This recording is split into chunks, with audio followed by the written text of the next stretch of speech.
በዚህኛው ቅኝታችን ብልጽግና በቡድን አጥቅቶ በተናጠል የሚበቀላቸውን የቀድሞ የኢሳት ጋዜጠኞችን በዝርዝር አሁናዊ ሁኔታቸውንና ቁመናቸውን እንመለከታለን። ከሰሞኑ ራሱን ለብልጽግና ጨረታ አቅርቦ ሳይሳካለት የቀረውንና በአንድ የብልጽግና ባለስልጣን ቁማር የተበላውን ጋዜጠኛ በዋናነት እናየዋለን።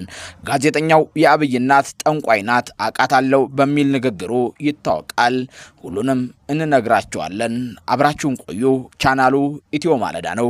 ሰብስክራይብ በማድረግ ቤተሰብ ይሁኑ። ኤርሚያስ ለገሰ ዋቅጀራ አዲስ አበባ ተወላጅ ነው። በአማራ ሕዝብ በኩል ደግሞ እንደ አማራ ይቆጠራል። ነገርየው ግን ኦሮሞ ነው። ኢህአዴግ ባለስልጣንም ነበር። ኤርሚያስ በኢህአዴግ የፕሮፓጋንዳ ኃላፊ ሆኖም ሰርቷል። መለስን አምልኩ እስከ ማለት ይደርስ እንደነበረም ይነገርለታል። ኤርሚያስን በቅርብ የሚያውቁት ጓደኞቹ መለስ ሲሞት ኢህአዴግ እንደሚያበቃለት ያውቅ ነበር ይሉታል።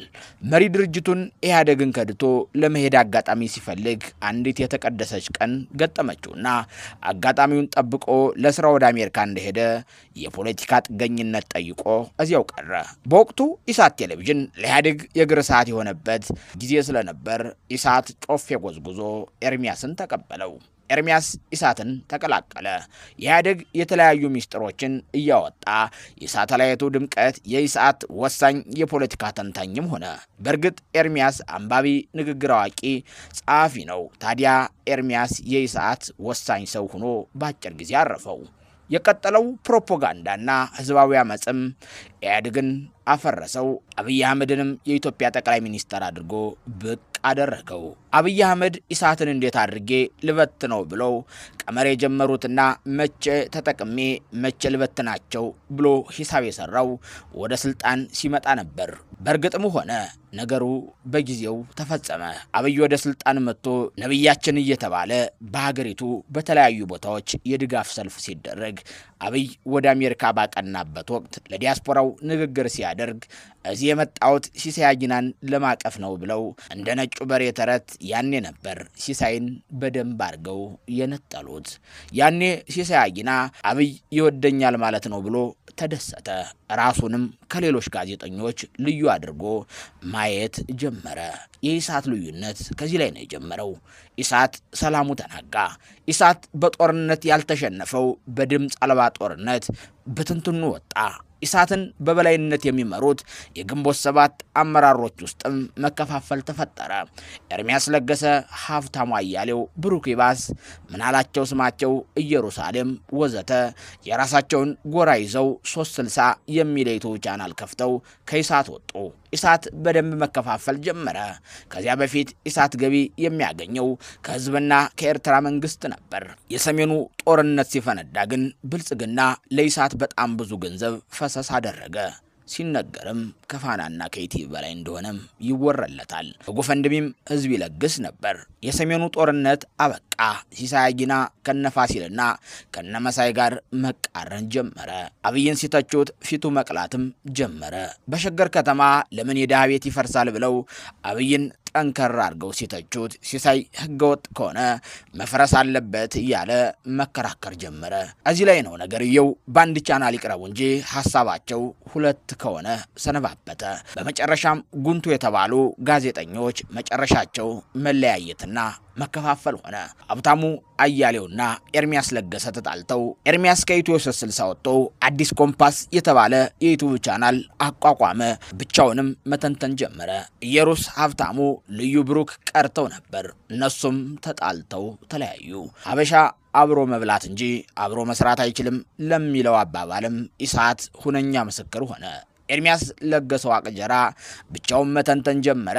መጀመሪያ አካባቢ ራሱን ገለልተኛ አድርጎ ለማውራት ይጥርም ነበር። በኋላ ላይ ግን ሲሳይ አጊና ወዛም ሆኖ ባሻው ሰዓት ከአሜሪካ አዲስ አበባ ሲመላለስ አበበ ቶላ አምሮበት ሲመለከት ስዩም ተሾመ ዘመናዊ ቤት ውስጥ እንደሚኖር ሲያይ በመጨረሻም ጋዜጠኛ ኤርሚያስ እኔም ሰው ነኝና ምቾትን አልጠላም በማለት ባንዴ ከሲሳይ አጊና በልጦ ለብልጽግና ማቀንቀን ጀመረ። ኤርሚያስ እንደ ፍቅር ሲዝም ድንጋይ ይዞ ይቅርበሉኝ ማለት ነው የቀረው። በግልባጩ ፋናና ኢቲቪ ሆኖም አረፈው። መጨረሻ አብይን አምላኪ ሆነ። ጭራሽ አብይ እግዚአብሔር ካልሆነ ማንም አያሸንፈውም ሲል ተከፋይ ጋዜጠኛ ሆኖ አረፈው። ይህንን የተመለከተው የብልጽግና መንግስት ለኤርሚያስ መረጃ የሚሰጠው አንድ የራሱን ባለስልጣን መደበለት። ኤርሚያስ ኢትዮ 360 እያለ እንደሱ አብይን ያብጠለጠለ የለም። የአብይ እናት ጠንቋይ ነበረች። እኛ ድሮ ልጅ እያለን ሰፈር ውስጥ ኳስ ተጫውተን ትንሽዬ ቤት ነበረች። እዚያ ቤት ውስጥ ብዙ ሰው ይገባና ይወጣ ነበር። እዛች ቤት ውስጥ አንዲት ፊቷ የማይታይ የተሸፋፈነ ሴት አለች። አዋቂ ናት፣ ጠንቋይ ናት ሲል ያስረዳል። የአብይ አህመድ እናት ማለት እኛ ሰፈር እንዳለችው ጠንቋይ ናት ሲል አብይን ተሳልቆበታል። ያወጋ ቢረሳ የተወጋበት አይረሳ ነውና የብልጽግናው ሰው እንደ መምህር ታየ ቦጋለ ዝም ብሎ አልተቀበለውም። አቅፎ የሚጥልበትን ቀን እየጠበቀ ነው።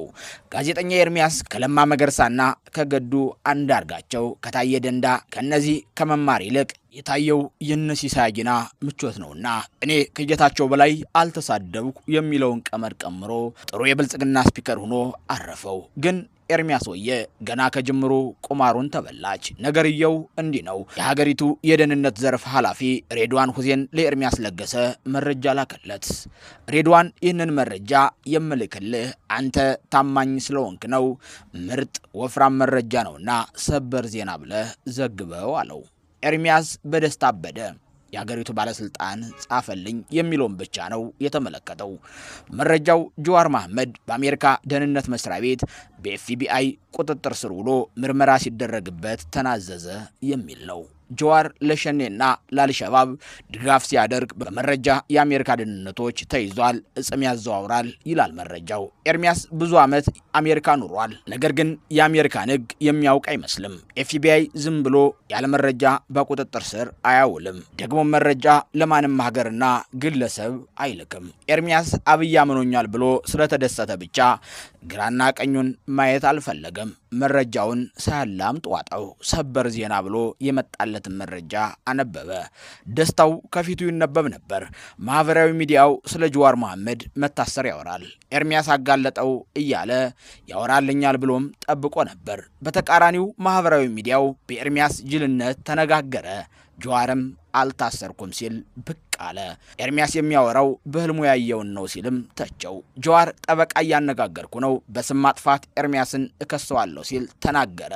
በዚያ ላይ የአሜሪካ ደህንነት መስሪያ ቤትን በሐሰት ወንጅሎ ስማቸውን አጥፍቷል በማለት ጀዋር ፍርድ ቤት ገትረዋለሁ ሲል ዛተበት። በመጨረሻም ጋዜጠኛ ኤርሚያስ ከምንጊዜውም በላይ ለቅለት ተዳረገ።